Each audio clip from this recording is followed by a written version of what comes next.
काय या दोन व्यक्ती एक दोन वाक्य बोलून गेल्या, पण प्रसार माध्यम तेवढीच दोन वाक्य घेऊन त्याचे 1000 व्हिडिओ बनवतात. इतके वाईट मथळे देतात, हेडलाईन्स देतात. समोरच्या माणसाच्या आयुष्यात तुमच्या या मथळ्यांमुळे एक वादळ येऊ शकतं, त्यांच्या करिअरवर परिणाम होऊ शकतो, त्यांची प्रतिमा डागाळली जाऊ शकते, त्यांचं करिअर बर्बाद होऊ शकतं, ते डिप्रेस होऊ शकतात, ते आत्महत्या करू शकतात. तुम्हाला काळजी वाटत नाही या गोष्टीची? आपण आपला टीआरपी वाढवण्यासाठी,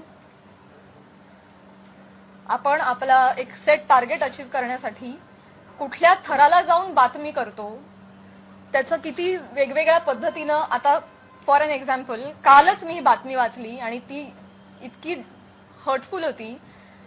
बीड मधील हत्या प्रकरणात आता प्राजक्ता माळींचंही नाव जोडलं जातंय. काय संबंध, काय दोन गोष्टींचा?